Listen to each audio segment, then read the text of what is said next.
El menú de los ricos. El Washington le preguntó a un rico que había ido a visitarle acerca de lo que comía. Mis gustos son sencillísimos, respondió el hombre. Vivo de pan, sal y agua.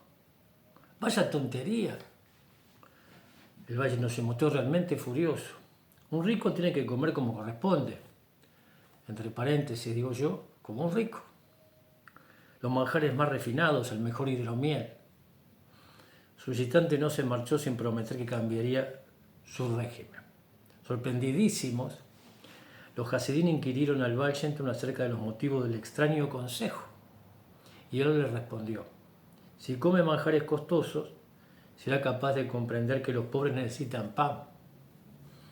Pero si sigue alimentándose solo de pan, es capaz de imaginar que los pobres pueden arreglarse con piedras. Tuvo de visita en Montevideo el doctor López Rossetti. Rossetti presenta un libro que se llama Estrés, Sufrimiento y Felicidad. Y sostiene que el estrés homónimo o análogo del sufrimiento tiene que ver con la actividad insatisfactoria sostenida. Hace un cuestionario, dos entrevistadoras de ayer miraba a dos mujeres que hacen un programa que se llama Saber Vivir, justamente hablando de bienestar, y la asocia la felicidad con el estado de bienestar. La salud, la OMS define la salud como el estado de bienestar bio, psico, socio, espiritual. Hace muchos años refería el doctor Julio Tolbe esta definición. Y sorprendían que en ese cuestionario el nivel de estrés de estas personas, que uno dice, qué vida, que uno se puede sorprenderse en programas de televisión, verlas hermosas, radiantes, un ingreso sustentable. Pero el grado de estrés, de sufrimiento era mucho, estrés y sufrimiento. Y entonces él también promueve un recetario de frases de filósofos estoicos. Dice que ni la neurología, neuropsico, inmuno, filosofía. Dice que no alcanza, la medicina no responde al bienestar, no puede, porque depende que ver con un punto de vista, una percepción de realidad. La filosofía comienza, todos saben, con Sócrates. Sócrates hace preguntas. Las preguntas no pueden ser al saber, pero hay distintos marcos epistemológicos. La filosofía no es una. Hay estoicos pero hay epicúreos, confrontan con los estoicos, o escépticos, nihilistas, utilitaristas, existencialistas, etc. Estructuralistas, muchas formas de percibir ese mundo. Y si no modifica esa percepción del mundo, las preguntas que uno realiza lo van a llevar al lugar, las respuestas que van a encontrar están sujetas a sus propias preguntas, a su propio punto de vista.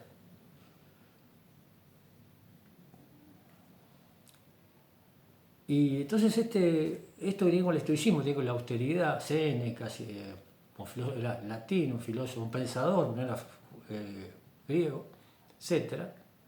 Hablan de la austeridad, esto que trae el Washington en el cuento, que le dice al rico, que el rico te quede como un rico. Y si le sobra, tiene que dar si es rico. El Talmud responde, ¿cuál es el rico? El que se contenta con lo que tiene. Pero hay gente que no. Entonces, yo me considero epicúreo,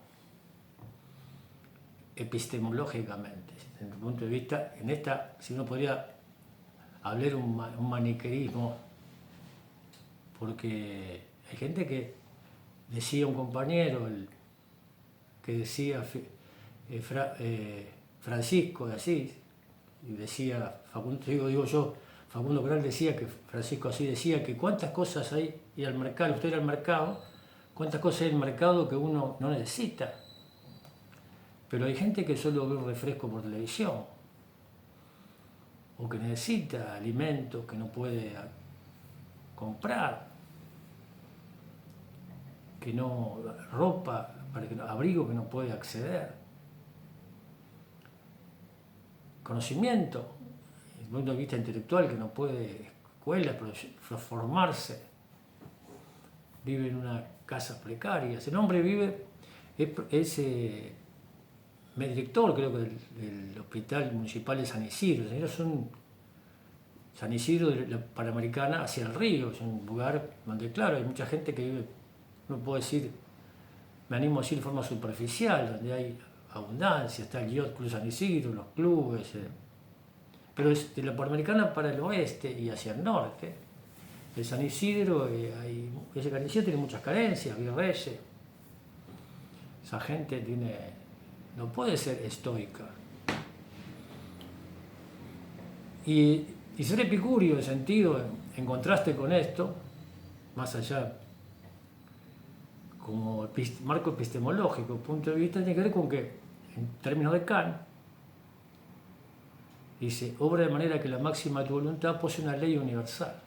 Entonces, que todo el mundo tenga en su mesa, como dice el Valle, que nadie le falte, tenga los nutrientes necesarios, físicamente, biológicamente, el afecto, el abrazo, los cuidados que requiere una persona. El ser humano necesita alimento también afectivo, el abrazo, la atención, sociabilizar, social, intelectual, la educación, la posibilidad de conocer el conocimiento y hasta espiritual. Todos deberían tener en su mesa, no faltarle nada y tener una conversación amable y ser cuidado, tener rodeado por otros, no estar solo desde el punto de vista social. Hace muchos años era un joven arrogante y tenía un grupo de trabajo, compartía un grupo de trabajo con un señor que falleció hace años, Juan Carlos Valledor, que le costaba, el Talmud dice que por su bolsillo lo conocerás. Yo conocía esa frase y que uno le costaba. Yo invitaba a comer a todo este grupo de gente, ahí, si Bartolomé está escuchando va a poder confirmar esto dicho. Lo llevaba en el auto, los traía. Y decía que un día formamos un equipo y hacíamos lo que llama la promoción, venta y cobranza de una empresa de emergencias en la zona de Las Piedras, La Paz, Progreso, en Canelones. Ya cobramos comisiones, ya en unos meses va a ser que vas a poder invitar vos también, a todos. Y llegó el momento. Y el viejo, como decía yo, Juan Carlos Valledor, era más joven que yo en este momento, tiene una cercanía con mi compañera, habían trabajado juntos en otra empresa. Nos invita con unas pizzas, una cerveza y yo pedía otra pizza y Juan Carlos le decía a Nancy, decirle que pare, ¿cuánto me va a salir esta celebración, esta fiesta? Un joven no se da cuenta de las razones por las cuales ese hombre que está preso en la dictadura y ha sufrido realmente carencias y necesidades, no comprende. Mi compañera me dice, no te alcanza una hora de huedud por día para que Dios te perdone. Quizás tiene razón, ¿no? A veces no entiende la alegría, decimos los cabalistas, es producto de entendimiento, no entiende las razones por las cuales una persona actúa. ¿Por qué el avaro de Moriel sentaba sobre ese cofre, como este hombre que comía sal, pan y agua? ¿Por qué no promovemos la abundancia? Yo digo que hay para todos y todas, como se dice ahora, espacio, alimento, la posibilidad del conocimiento, de discutir cuál es la creencia, espiritualidad, de acceso a la convivencia. Y hace unos años yo compartí un grupo de estudios, los 3J, se decían ellos, en Punta Carretas, un barrio acá de Montevideo.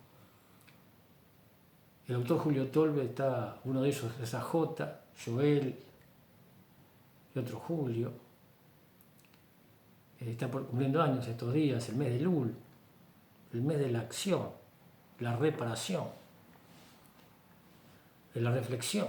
Uno se prepara para un juicio. Diríamos vivir en el mes de Lul, digo yo. Y ellos me esperaban con unas masitas finas, un café especial que ellos preparaban para encarar esa clase, o esa enseñanza, o ese aprendizaje mutuo.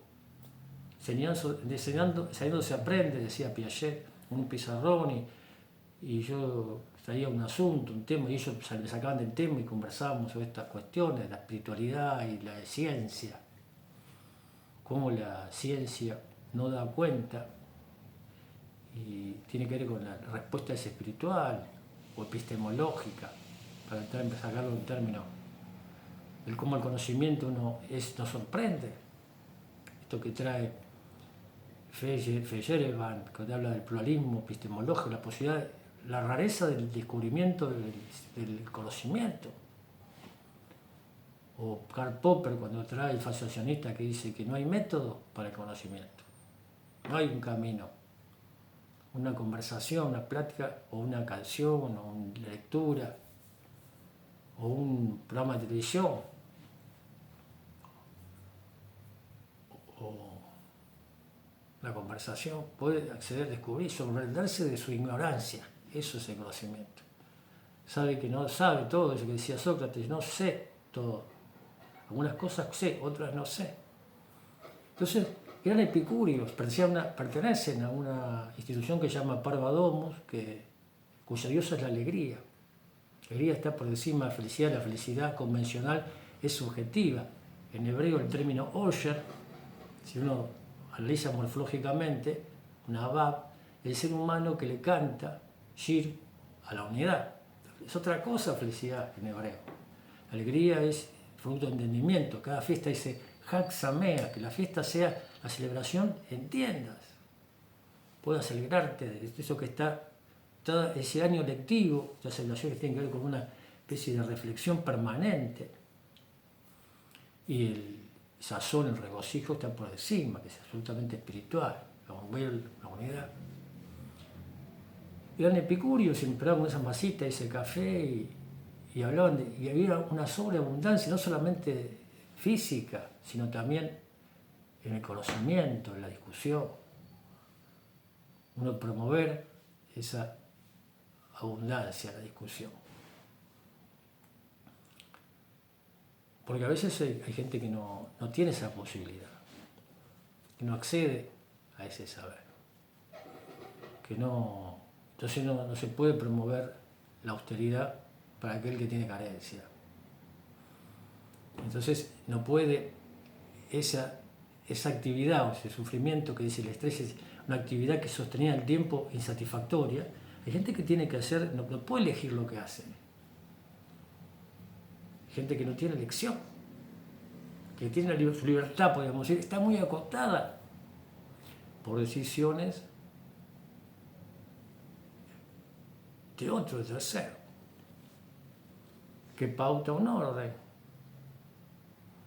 que no integra otras realidades.